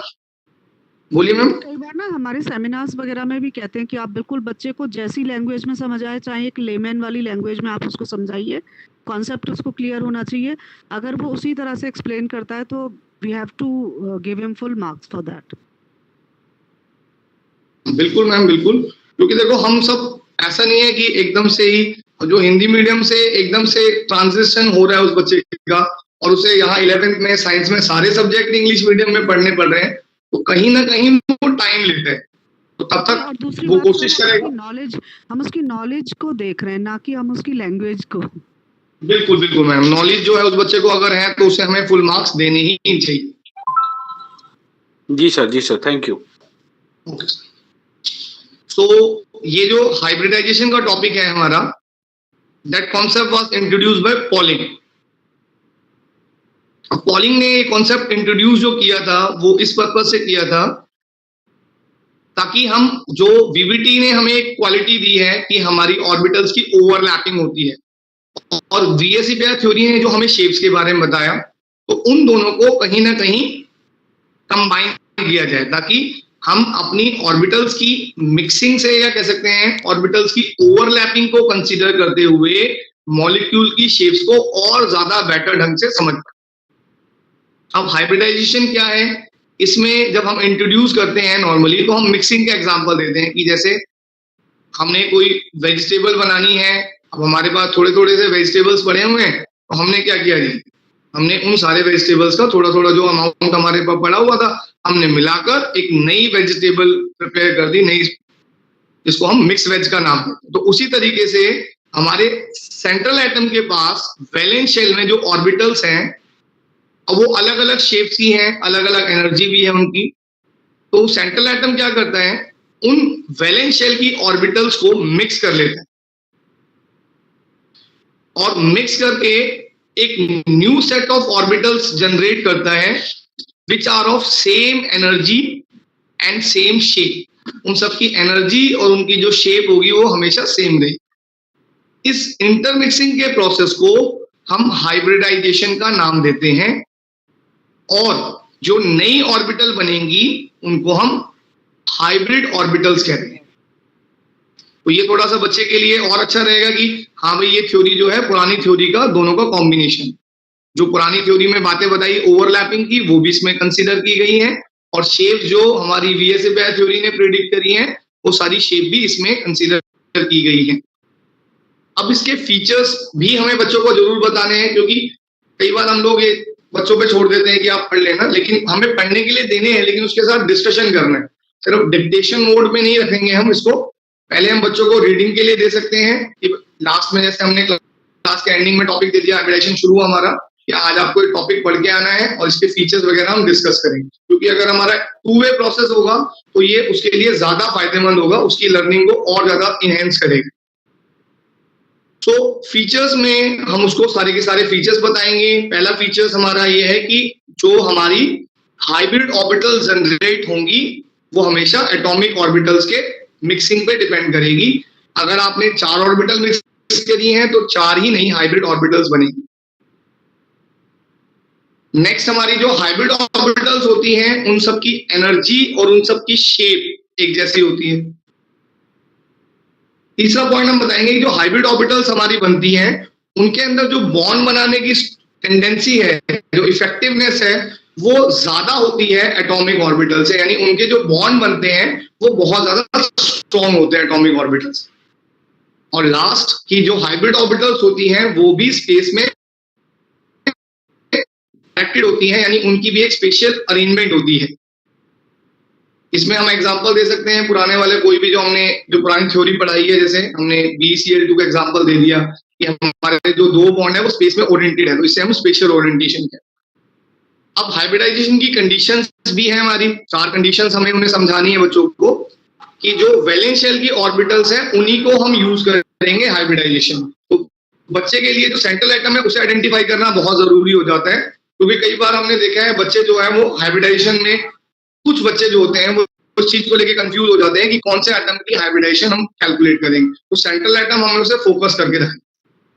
दूसरा, जो हमारी ऑर्बिटल्स हाइब्रिडाइजेशन में इन्वॉल्व हुई हैं उनकी एनर्जी में बहुत ज्यादा डिफरेंस नहीं होना चाहिए। वैलेंस शेल की जो ऑर्बिटल्स हम ले रहे हैं उनकी एनर्जी लगभग सिमिलर होती है। थर्ड, कि हाइब्रिडाइजेशन के लिए हमें इलेक्ट्रॉन को एक्साइट हर बार नहीं करना। नॉर्मली हाइब्रिडाइजेशन जो होती है वो एक्साइटेड स्टेट में होती है, लेकिन हर बार ऐसा नहीं होता है। कुछ एटम्स ऐसे भी हैं जो अपनी ग्राउंड स्टेट में ही अपनी ऑर्बिटल्स को मिक्स कर लेते हैं। और लास्ट, कि जो हाइब्रिडाइजेशन जो हो रही है उसके अंदर हाफ फिल्ड ऑर्बिटल्स के साथ साथ जो फुली फिल्ड ऑर्बिटल्स होती हैं वो भी इन्वॉल्व हो सकती हैं। तो ये 4 कंडीशंस और 4 फीचर्स हम बच्चों को जब समझा देंगे तो फिर उनके लिए इस टॉपिक को समझना जो है वो बहुत ज्यादा आसान हो जाए। अब इसमें हमारे पास काफी सारे कैटेगरी आते हैं, तो उसमें हम उनको 1 बाय 1 लेके स्टार्ट कर रहे हैं और पैरेलली उनको एग्जांपल्स भी दें। एक हाइब्रिडाइजेशन का एक एग्जांपल हम उनको दें और 2-3 एग्जांपल उनसे हम कराएं, ताकि उनकी जो लर्निंग है वो इतनी ज्यादा स्ट्रांग हो जाए कि फ्यूचर में वो कभी भी इन सारे टॉपिक्स में अपने आप को वीक फील ना करें। क्योंकि एक पर्सनल एक्सपीरियंस जो मेरा रहता है कि हम 11th में कई बार थोड़ा सा टाइम लिमिट होने की वजह से इन टॉपिक्स को, स्टार्टिंग के जो टॉपिक्स हम लोग चैप्टर 4 जो पढ़ रहे हैं, कई बार थोड़ा सा फास्ट मोड में हम कराते हैं, तो उससे उसकी जो लर्निंग है उतनी ज्यादा परफेक्ट नहीं हो पाती। टाइम की शॉर्टेज का हो हमारे पास जो जरूर रहती है, क्योंकि सिलेबस हमारा बहुत ज्यादा रहता है, थ्योरेटिकल पार्ट है हमारी केमिस्ट्री में बहुत ज्यादा, तो इसलिए थोड़ा सा हमारा पर्सनल एक्सपीरियंस भी रहा होगा कि हमारे बच्चे 12th में जाने के बाद भी कुछ % बच्चे जो हैं वो इन चीजों पे हमेशा वीक रह जाते हैं। हमारी कोशिश ये रहनी चाहिए कि ज्यादा से ज्यादा बच्चों को हम ये टॉपिक ज्यादा से ज्यादा क्लियर करें। अब हाइब्रिडाइजेशन में हमारी जो कैटेगरी है उसमें फर्स्ट कैटेगरी हमारी SP हाइब्रिडाइजेशन की होती है। इसमें हम अपनी टीचिंग लर्निंग एड जो अभी हम लोग डिस्कस कर रहे थे उनका ज्यादा से ज्यादा यूज करें, तो ये टॉपिक उनके लिए जो है वो और ज्यादा इंटरेस्टिंग बनेगा कि एक S ऑर्बिटल और एक P ऑर्बिटल, क्योंकि बहुत सारी वीडियोज है। कई बार जैसे हम 12th क्लास में एक चैप्टर है हमारा सॉलिड स्टेट, उसे पढ़ाते हैं तो ओरली बच्चों को उतना क्लियर नहीं होती बैक, लेकिन उसको अगर हम टीचिंग लर्निंग एड की हेल्प से कोई वीडियो वगैरह सर्च कर लें या बहुत सारे हमारे पास लिंक अवेलेबल होते हैं, तो वो टॉपिक जो है वो उनको बहुत ज्यादा क्लियर होंगे। Same as it is hybridisation में भी है कि इसमें हम ज्यादा से ज्यादा जो है वो टीचिंग लर्निंग एड का इस्तेमाल करें कि एक S ऑर्बिटल है और एक P ऑर्बिटल है, वो दोनों आपस में मिक्स होने वाली हैं और मिक्सिंग से 2 न्यू ऑर्बिटल्स फॉर्म होंगी जिनको हम SP हाइब्रिड ऑर्बिटल्स कहेंगे। अब इसमें मैं आप लोगों से अपने व्यू जो है वो चाहूंगा आप लोग भी शेयर करें कि ये जो हम मिक्सिंग का जो प्रोसेस है, ये जो हाइब्रिड ऑर्बिटल्स बनती हैं, इन्हें हम अपने बच्चों को ज्यादा से ज्यादा कैसे क्लियर करें। कोई साथी शेयर करना चाहे अपने व्यू? तो कलर्स के मिक्सिंग से समझाया था मैंने, तो कि जैसे येलो और रेड कलर आ रहेंगे तो एक नया कलर बनेगा इस टाइप से। बिल्कुल मैम, बहुत अच्छा अपना कॉन्सेप्ट आपने दिया कि रोजेस का एग्जांपल लिया था कि बहुत शुरू में सिर्फ रोज एक ही कलर का होता था, उसके बाद फिर नए नए हमारे साइंटिस्ट ने डेवलप करने शुरू किए 2 टाइप के रोजेस को लेके। तो वो हालांकि इतना नहीं कई बार समझ आता, मैंने तो कलर्स वाला एग्जांपल दिया था बच्चों को। मैंने तो सर लड्डू वाला एग्जांपल दिया। हेलो, कौन सा सर? अच्छा है। सर मैंने लड्डू वाला एग्जांपल दिया बच्चों को कि एक बेसन का लड्डू ले लो, एक बूंदी का लड्डू ले लो, दोनों को मिक्स कर दो और 2 लड्डू बनाओ।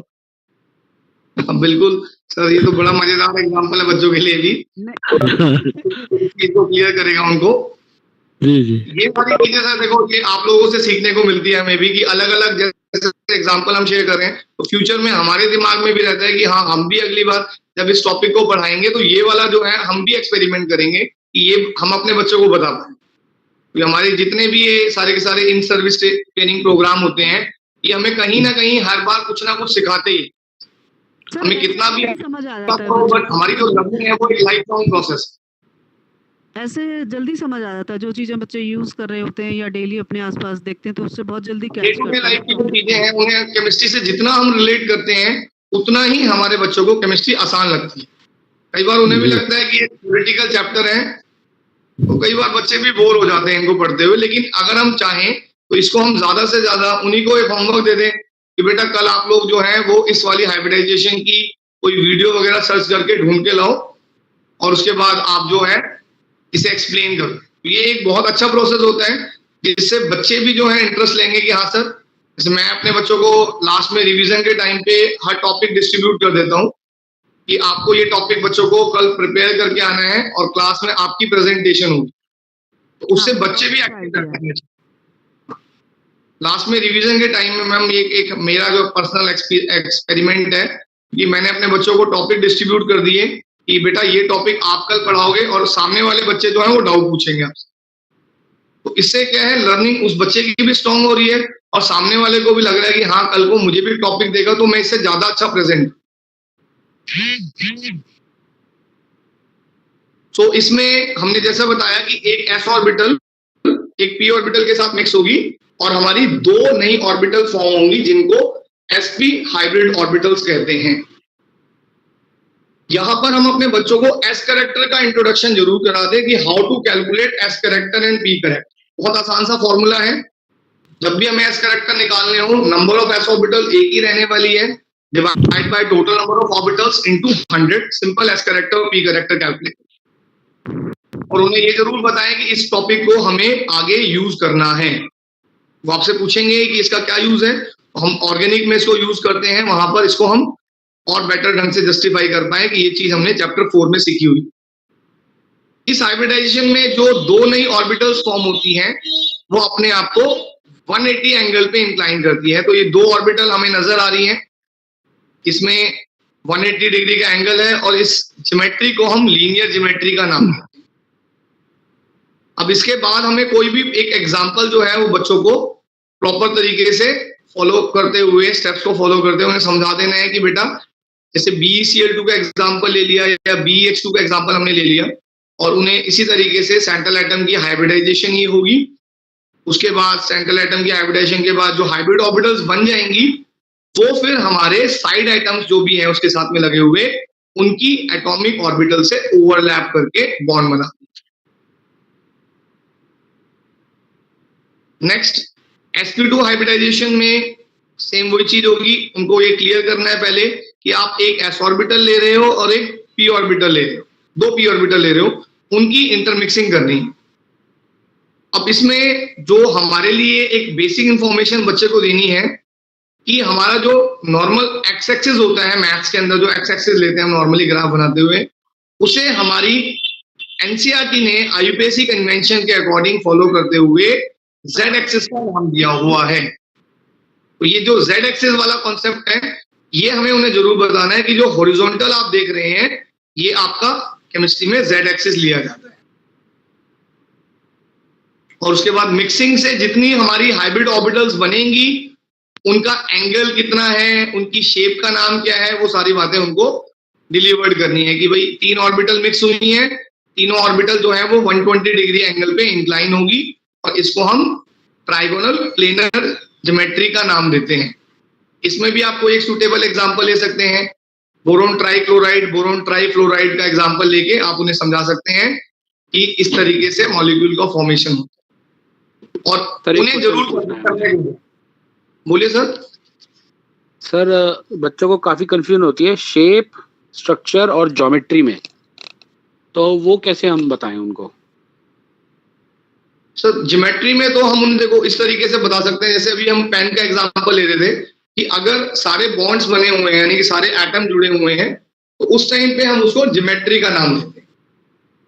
अगर हमारे पास लोन पेयर प्रेजेंट होगा तो उन्हें, जैसे हमने एक पेन हटा दिया कोई भी और उसकी जगह हमने कोई वैकेंट स्पेस या कोई भी चीज जो है उनके लिए की कि जैसे हमने एटम शो किए थे पेन की हेल्प से, तो अदर देन पेन अगर हम कोई मटेरियल प्रोवाइड करेंगे, अगर ये चीज प्रेजेंट होगी तो इसको हमें ज्योमेट्री में कंसीडर नहीं करना, इसकी प्रेजेंस की वजह से हम उसे शेप का नाम देते हैं। और कोई साथी कोई शेयर करें अपने व्यू ज्योमेट्री शेप के लिए, जैसे सबने बोला ये बहुत बच्चों का डाउट रहता ही रहता है। सर एक बार और बताइए इसको। सर इसमें मैं पहले आप लोगों से आप लोगों के व्यूज जो हैं वो भी शेयर करना चाहूंगा सर, क्योंकि हमारे लिए सबके लिए अपने व्यूज अलग अलग हैं, सब अपने तरीके से समझा रहे हैं। तो मैं चाहूंगा आप में से भी कोई जो है हमारे टीचर साथी अपने व्यू शेयर करें रिगार्डिंग की ज्योमेट्री और शेप का जो कंफ्यूजन बच्चों के लिए रहता है उसे हम कैसे क्लियर करते हैं अपनी क्लास में।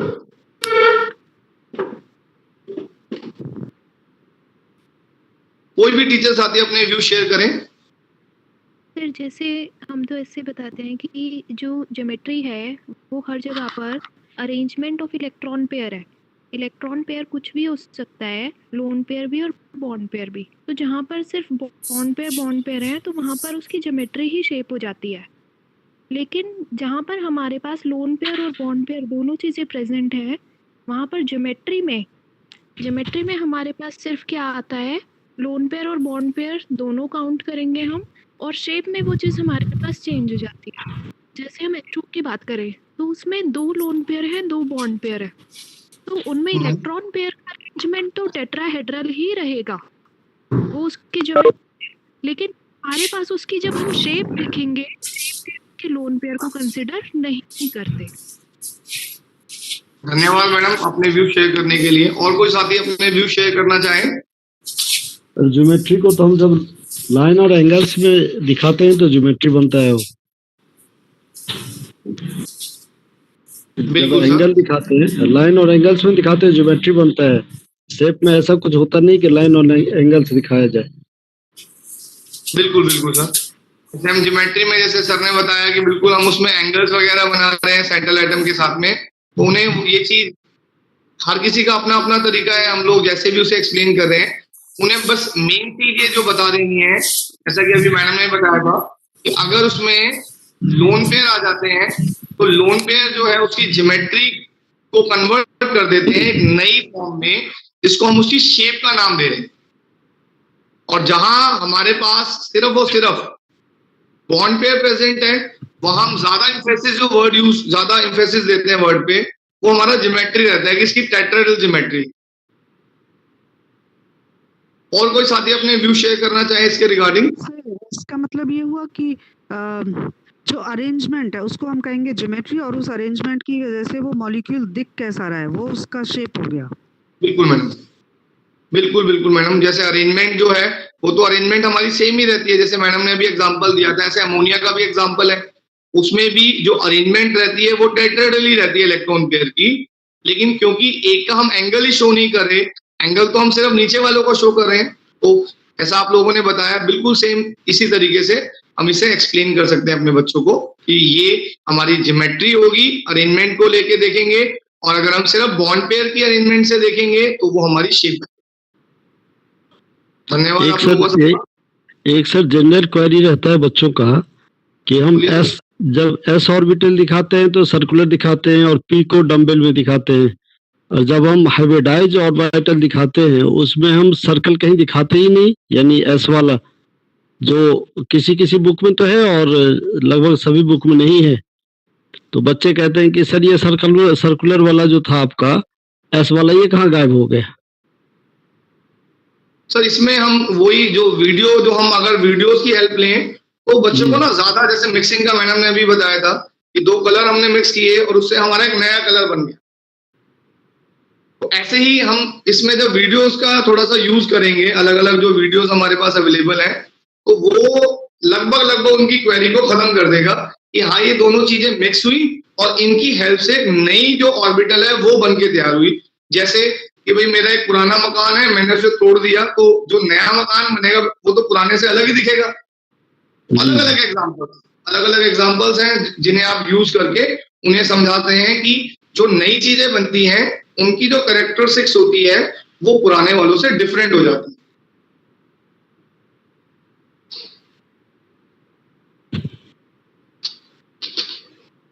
तीसरी जो हाइब्रिडाइजेशन हम डिस्कस करते हैं बच्चों के साथ, उसका नाम है sp3 हाइब्रिडाइजेशन, जिसमें एक s ऑर्बिटल 3 p ऑर्बिटल के साथ कंबाइन होकर, क्योंकि 4 ऑर्बिटल टोटल कंबाइन हुई है तो इसलिए 4 नई हाइब्रिड ऑर्बिटल्स फॉर्म होती हैं जो अपने आप को टेट्राहेड्रल तरीके से अरेंज करती हैं और उनका जो बॉन्ड एंगल रहता है वो 109.5 डिग्री।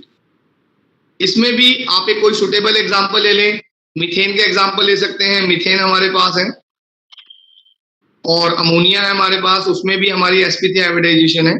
अब यहाँ देखो हम इन एग्जांपल्स को जो ले रहे हैं इनसे हम उनसे ही पूछेंगे कि बेटा इसमें बॉन्ड पेयर है तो इसके लिए हम क्या बोलेंगे, अगर इसमें लोन पेयर हो जाएगा तो क्या बोलेंगे। तो इससे उसको जो पुराने वाली थ्योरी की जो पुरानी नॉलेज है वो भी उसके रिवीजन में रहेगी और वो इसे और ज्यादा बेटर तरीके से सीख पाएंगे। क्योंकि ये थोड़ा सा 3 डायमेंशन जो कॉन्सेप्ट होते हैं इनमें कई बार बच्चों को लगता है कि चीजों में प्रॉब्लम आती है, तो उसके लिए हमारे पास जो रिसोर्सेज अवेलेबल हैं उनका हम ज्यादा से ज्यादा यूज करें। डे टू डे लाइफ के जो एग्जांपल्स हैं वो उनके साथ शेयर करें तो वो इन चीजों को समझने में उसकी बहुत ज्यादा हेल्प करे। इसके बाद हम चाहें तो 2 और एग्जाम्पल है हमारे पास, हमारे एनसीईआरटी में हमें दिए गए होंगे। वो एक हमारा PCl5 का एग्जाम्पल है, एक SF6 का एग्जाम्पल है, जिनके अंदर हम d ऑर्बिटल की इन्वॉल्वमेंट करते हैं कि हम sp2 sp sp3 ये तीनों तो बताते हैं, बट उसके साथ साथ d ऑर्बिटल की इन्वॉल्वमेंट से जो हाइब्रिडाइजेशन बनती है वो भी हम बच्चों को जरूर बताएं ताकि उन्हें फ्यूचर में ये ध्यान रहे कि भाई इसके अलावा भी पॉसिबिलिटीज हैं, जो s और p3 sp के अलावा जो पॉसिबिलिटी है d वाली वो भी एग्जिस्ट करती है। और उसके बाद फिर हम एक ऐसा एग्जांपल जरूर दें जो मैंने जैसे बताया था कि मीथेन जो है वो स्क्वायर प्लेनर क्यों नहीं है। स्क्वायर प्लेनर की पहले उसको हम हाइब्रिडाइजेशन बताएंगे, ये सारी शेप्स के साथ हाइब्रिडाइजेशन बता दें कि ये वाली हाइब्रिडाइजेशन है तो ये उसकी शेप होगी, ये वाली। इसमें हम मीथेन को जरूर उन्हें समझाएं ताकि ये चीज उनके दिमाग में परमानेंट ऐसा क्यों हुआ था कि मीथेन ने स्क्वायर प्लेनर ज्योमेट्री क्यों नहीं लिखी। तो कोई भी टीचर साथी शेयर करना चाहे कि मीथेन के एग्जांपल्स को हम उन्हें कैसे समझाएंगे।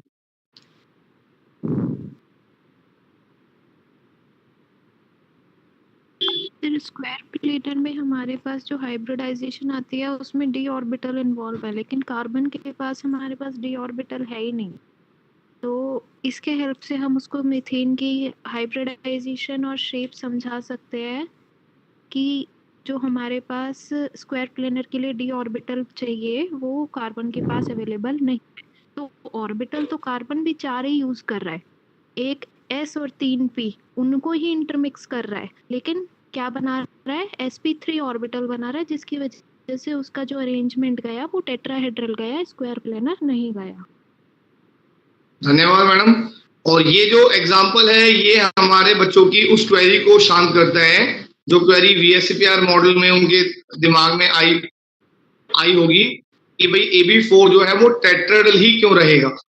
तो जो हमने वहां उन्हें आंसर दिया है यहाँ हम उसे और बेटर ढंग से जस्टिफाई कर पाएंगे कि मीथेन ने अपने आप को टेट्राहेड्रल क्यों बनाया, या हम उन्हें ये भी बता पाएंगे कि ऐसे भी एग्जांपल्स होते हैं जो AB4 कैटेगरी की तरह ही होंगे लेकिन उनके पास क्योंकि डी ऑर्बिटल प्रेजेंट है तो उस डी ऑर्बिटल का वो यूज कर लेते हैं और वो अपनी जो ज्योमेट्री होते हैं उसको चेंज कर देते हैं टेट्राहेड्रल से स्क्वायर में।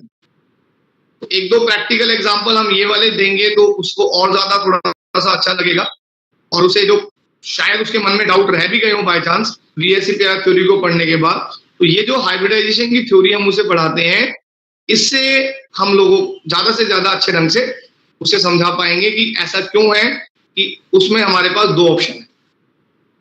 अच्छा, एक जो पर्सनली मैंने बच्चों के साथ एक्सपीरियंस किया है, बड़ा कॉमन सा डाउट है, जब हम उन्हें ऑर्गेनिक मॉलिक्यूल्स पढ़ाते हैं, ऑर्गेनिक मॉलिक्यूल्स में अगर वो हमारे स्टेप्स को फॉलो करते हुए हाइब्रिडाइजेशन प्रिडिक्ट करता है तो हाइब्रिडाइजेशन जो आनी चाहिए वो नहीं आती।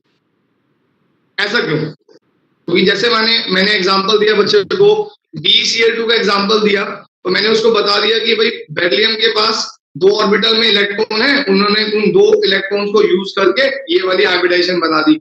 या मैंने उसको कार्बन का एग्जांपल दिया मीथेन में, मैंने बता दिया कि उसके पास 1 इलेक्ट्रॉन s ऑर्बिटल में है, 3 इलेक्ट्रॉन p ऑर्बिटल में है, वो उसने मिक्स कर दिया। तो अगर मान लो हमें ऐसे ही अपने बच्चों को ऑर्गेनिक मॉलिक्यूल्स समझाने हैं तो उसे हम कैसे समझाते हैं अपने बच्चों को, ये मैं आप लोगों से जरूर जानना चाहूंगा, क्योंकि मेरे बच्चे जो है कई बार इस चीज में एक्सपीरियंस करते हैं प्रॉब्लम। तो मैं आप लोगों से जरूर ये पूछना चाहूंगा कि आप क्या तरीका यूज करते हैं उन्हें इस चीज को और अच्छे ढंग से समझाने।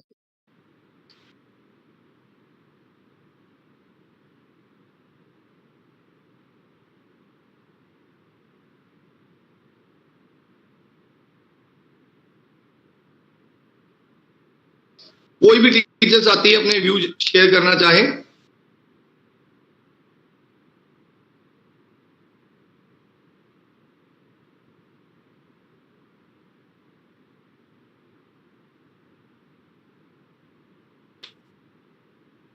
कोई ट्रिक वगैरह हम अपने बच्चों को बताते हैं हाइब्रिडाइजेशन को आसानी से प्रिडिक्ट करने के लिए, वो ट्रिक्स वगैरह कोई शेयर करना चाहे अपने बच्चों को जो बताते हो? सर, नंबर ऑफ ऑर्बिटल्स पहले इन्वॉल्व होते हैं वो बताते हैं हम कि 2 इन्वॉल्व होंगे तो sp, 3 होंगे तो sp3, 4 होंगे तो नहीं 3 होंगे तो sp2, 4 होंगे तो sp3। dsp2 में अभी फिलहाल नहीं बताते हैं क्योंकि d ऑर्बिटल्स का इन्वॉल्वमेंट हम इस लेवल पे नहीं समझा पाएंगे, और इसी तरह से 5 और 6 के लिए होता है। फिर उसके बाद total number of valence electrons जोड़ के उसको 8 से डिवाइड करते हैं। उसके बाद जो क्वेश्चन आता है उससे हम प्रिडिक्ट करना बताते हैं। बिल्कुल सर। और कोई टीचर साथी शेयर करना चाहे? नंबर ऑफ सिग्मा बॉन्ड कहते हैं बच्चों को गिन लेने के लिए, सिंगल बॉन्ड स्टार्टिंग में इसी से करवाते हैं कि नंबर ऑफ सिंगल बॉन्ड गिन लो। 2 है तो sp होगा, 3 है तो sp2 हो जाएगा, 4 है तो sp3 हो जाएगा, और 3 के बाद d स्टार्ट होता है। तो ऐसे बच्चों को कहते हैं कि ऐसे काउंट करके लिखे हो। धन्यवाद सर। और कोई टीचर साथी शेयर करना चाहे? सर एक फॉर्मूला यूज करते हैं हम, x equal to half valence electron plus surrounding atom except oxygen और प्लस माइनस चार्ज। ये x की जो वैल्यू हम ले आते हैं, जो जैसे हम CH4 का एग्जांपल ले लेते हैं तो वैलेंस इलेक्ट्रॉन 4 हो गया, सराउंडिंग हाइड्रोजन 4 है और चार्ज इस पे कुछ भी नहीं है तो 0, तो 8 हो गया। इसको हाफ कर लेते हैं तो वैल्यू 4 आती है। तो x की वैल्यू अगर 2 आ रही है तो sp, x की वैल्यू 3 आ रही है तो sp2, और 4 आ रही है तो sp3, 5 आ रही है तो sp3d, 6 आ रही है तो sp3d2। मतलब ऐसे करके हम बच्चों को भी किसी का भी आयंस है अगर चार्ज पार्टिकल्स है तो उसका भी निकाल सकते हैं हम आसानी से। धन्यवाद सर आपको भी जो आपने व्यू शेयर किया। तो देखो इससे हमें नई नई चीजें जो शायद हम अपने बच्चों को अभी नहीं करा रहे होंगे, बट हाँ बोलिए सर।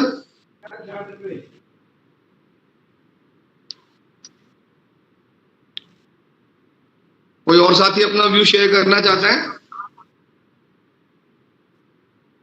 तो ज्योमेट्री और शेप के लिए हम अगर बच्चे को ज्योमेट्री और शेप मालूम है मॉलिक्यूल्स की तो हम sigma bond plus lone pair से बता सकते हैं।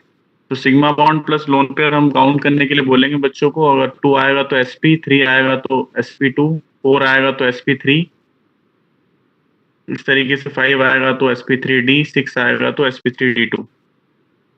बिल्कुल सर, धन्यवाद। ये सारे तरीके और अगर हम सर वैलेंस सेल इलेक्ट्रॉन के सम कर लेते हैं, मॉलिक्यूल में जितने वैलेंस सेल इलेक्ट्रॉन है, अगर उनका सम 8 या 8 से लेस देन है तो 2 से डिवाइड कर देते हैं। तो जो क्वेश्चन आएगा, जैसे 4 आया तो आपकी sp3 हो जाएगी। सेम ऐसे अगर इनका वैलेंस सेल इलेक्ट्रॉन का सम 8 से ज़्यादा है, जैसे PCl5 में होता है 40, अगर 8 से ज़्यादा है तो हम 8 से डिवाइड करेंगे सम। अगर 8 से कम है तो 2 या 8 है तो 2 से डिवाइड करेंगे। देखो ये सारे नए तरीके हैं जो हम लोगों में से काफी सारे लोग यूज नहीं कर रहे होंगे। तो अब ये चीजें हमें सीखने को मिली हैं, तो हम अपने बच्चे को इस टॉपिक को एक और नए तरीके से सिखा पाएंगे और इसकी जो डिफिकल्टी है वो उनके लिए और घटेगी। ये हमारा सबका फायदा है अपनी अपनी नॉलेज शेयर करने का। जो हमारी पर्सनल नॉलेज है वो हम जो भी अपने बच्चों के लिए फॉलो करें, ताकि हमारे जो बाकी बच्चे भी हैं गवर्नमेंट स्कूल में पढ़ने वाले, उन सबको भी हम सबकी नॉलेज का पूरा फायदा मिलता रहे। सो बिल्कुल सही तरीका हम लोगों ने जो बताया है, यही नॉर्मली हम लोग यूज करते हैं कि उन्हें जैसे ऑर्गेनिक में हम उसे बताते हैं कि आप लुईस स्ट्रक्चर बना लो, और लुईस स्ट्रक्चर बनाने के बाद सिग्मा बॉन्ड और लोन पे काउंट कर लो। या जो अभी एक सर ने फॉर्मूला बताया था, V प्लस M, M मतलब मोनोवेलेंट एटम है, V वैलेंशियल इलेक्ट्रॉन है, plus anionic charge minus cationic charge divide by 2। ये फॉर्मूला भी हम यूज करते हैं, और जो मैडम ने बताया वो भी फॉर्मूला है। तो बहुत सारे तरीके हैं जिनको हम यूज करके अपने बच्चे को इस कॉन्सेप्ट को ज्यादा से ज्यादा आसान बना सकते हैं। और ये बात हमें अपने दिमाग में हमेशा रखनी है कि हम अपने बच्चे को इस तरीके से प्रिपेयर करें 11th-12th में कि उन्हें आगे अपनी लाइफ में अगर वो chemistry as a subject opt करते हैं तो इंटरेस्ट, जैसे मैंने अपने आप में बड़ा प्राउड फील किया है अभी कि मेरे काफी सारे बच्चे जो हैं जो स्कूल से पास आउट हुए हैं, उनमें से बहुत सारे बच्चे केमिस्ट्री ऑनर्स ही ऑप्ट कर रहे हैं। एक काफी टाइम पहले भी एक मेरे पास केस आया था कि एक बच्चा जो था वो केमिस्ट्री में स्टार्टिंग में 11 में बहुत वीक था, 12th में 11th में उसने अपना इंटरेस्ट, जितनी मैंने अपनी तरफ से इनपुट डालने थे उसे, that time I was teaching in private school, तो मैं प्राइवेट स्कूल में पढ़ा रहा था एक इंटरनेशनल स्कूल के अंदर। तो उस बच्चे को केमिस्ट्री में बिल्कुल इंटरेस्ट नहीं था। सो ये हमारा अपना पर्सनल जो इनपुट होता है बच्चों के लिए, जिस पर्पस के लिए हम ये जॉब कर रहे हैं, वो उनके लिए कई बार इतना ज्यादा फायदेमंद होता है। वो स्टूडेंट जो है वो फिटजी वगैरह में सब में जा रहा था, फिजिक्स भी बहुत अच्छी थी, मैथ्स भी बहुत अच्छी थी बच्चे की। केमिस्ट्री में कहीं ना कहीं वो लर्निंग से इतना ज्यादा घबराता था कि नहीं मुझसे केमिस्ट्री नहीं होगी। बट उस बच्चे को थोड़ा पर्सनल गाइडेंस वगैरह हम लोगों ने, मैंने अपनी तरफ से प्रोवाइड करी, उसके साथ थोड़ा एक्स्ट्रा टाइम मैंने लगाया, एंड बोर्ड एग्जाम में उस बच्चे ने केमिस्ट्री में 98 नंबर स्कोर की, बिकॉज वो इंटेलिजेंट ऑलरेडी था। ऐसा नहीं है कि हमने, लेकिन ये है कि हमने अपना पर्सनल अटेंशन उसको दिया। तो हमारी क्लास में भी जब हम ये टॉपिक्स पढ़ा रहे हैं, अगर मान लो किसी बच्चे को इशू आता है, तो ये मेरी रिक्वेस्ट रहेगी सभी साथियों से कि हम उन्हें पर्सनल अटेंशन भी दें जो वीक बच्चे होते हैं, ताकि कोई भी बच्चा जो हमारा है वो इस चीजों को ज्यादा से ज्यादा अच्छे ढंग से समझ सके, और आगे इन्हें अगर वो चाहे केमिस्ट्री ऑप्ट करना या केमिस्ट्री के एग्जाम जो एंट्रेंस एग्जाम होते हैं वहां हमारा सब्जेक्ट जो है वो अपना दबदबा बनाए। तो इसी के साथ धन्यवाद आप सब लोगों का जो आपने 2 सेशन अपने साथ में व्यू शेयर किए। बोलिए सर। सर एक छोटा सा डाउट है sp3d के रिगार्डिंग। बोलिए सर। सर लास्ट ईयर एक बच्चे ने रिवीजन कराते वक्त एक बहुत अच्छा क्वेश्चन पूछा, वो शायद किसी कोचिंग इंस्टीट्यूट से डाउट लेके आया था। उसने कहा था कि सारी हाइब्रिडाइजेशन जो भी हम पढ़ रहे हैं sp2 से लेके और sp3d2 तक, सब में बॉन्ड एंगल्स इक्वल होते हैं।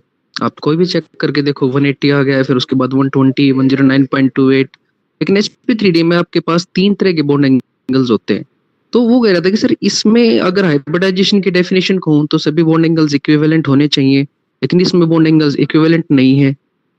तो उस टाइम पे उसको तो कुछ करके समझा दिया सर टॉपिक कि भाई ये 2 टाइप के हाइब्रिडाइजेशन का मिक्सअप हो जाएगा, sp2 प्लस pd, तो कुछ समझाया सर, लेकिन बाकी क्लास को समझाने में उस टाइम पे थोड़ी डिफिकल्टी आई सर। तो ऐसा कोई डाउट आ जाए sp3d का, उसको कैसे एक्सप्लेन किया जाए सर?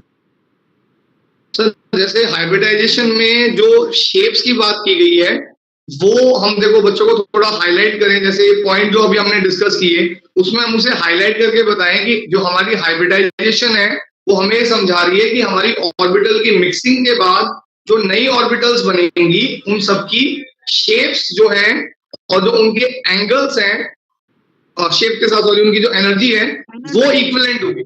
एनर्जी एंगल्स आप देखते हैं उन्होंने कहीं भी हाइब्रिडाइजेशन में ये नहीं लिखा सर एंगल इक्वल होने चाहिए, उन्होंने क्या डायरेक्ट इन स्पेस। लेकिन जनरलाइजेशन ये कर लेते हैं सर बच्चे, तो हमें पता है सर कि एंगल्स इक्वल नहीं लिखा, लेकिन बच्चे जनरलाइजेशन करके आते हैं ना कि सब में सेम है, इसमें सेम क्यों नहीं है? सर जैसा हम लोग अभी वीएससी पे थ्योरी में डिस्कस कर रहे थे कि हमारे जो दो एटम्स हैं उन्हें हम प्लेन के बाहर रख सकते हैं। हमारे पास दो एटम रहेंगे, मान लो हमारे पास 4 एटम है टोटल, उसमें से 2 हमने प्लेन के बाहर कर दिए, तो बाकी जो प्लेन में रह गए उनका जो एंगल होता है वो चेंज हो सकता है, मतलब जो नॉर्मल एंगल रहता है। अब जैसे हमारे पास AB6 का केस होता है तो उसमें 2 एटम अगर हमने बाहर कर दिए प्लेन के बाहर तो उन बाकी जो एटम्स एंगल में हैं उनके हमने एंगल को डिवाइड कर दिया और ऊपर नीचे वाले को हम 180 पे ही नॉर्मली प्लेस करना पसंद करते हैं ताकि जो रिपल्शन है वो मिनिमम रहे। PCL5 भी आप इसी तरीके से, बस उस बच्चे को थोड़ा इम्फेसिस हमें ये करना पड़ेगा कि हाइब्रिडाइजेशन में एंगल्स का कहीं भी जिक्र नहीं है। उसको अगर हम ये चीज हाईलाइट करेंगे तो आई थिंक मेरे एक्सपीरियंस से जो मैं बता रहा हूँ कि हाँ बच्चा हमसे सेटिस्फाइड होगा कि हाइब्रिडाइजेशन में शेप्स की और एनर्जी की बात ही की गई है, एंगल्स के बारे में कोई स्पेशल पॉइंट नहीं। Okay sir, thank you. धन्यवाद आप लोगों का दोबारा से। Thank you sir. हाँ धन्यवाद संजय जी, धन्यवाद आपका, और बहुत अच्छा सेशन रहा इसमें, और स्पेशली हमारे जो पार्टिसिपेंट्स हैं उनका इसके अंदर बहुत ज़्यादा इन्वॉल्वमेंट रहा। जैसे कि पंकज सर ने एक अपना सजेशन दिया कि उनके पास कुछ ऐसी चीज है जिससे कि हमारे बच्चों के लिए जो है वो आसान हो सकता है, तो हम चाहेंगे कि पंकज सर को भी कभी एक मौका दें जिससे कि वो अपनी जो कॉन्सेप्ट उनको समझ में आया और बच्चों को समझाना चाहते हैं। ऐसे ही दृष्टि मैम ने भी एक बहुत अच्छा तरीका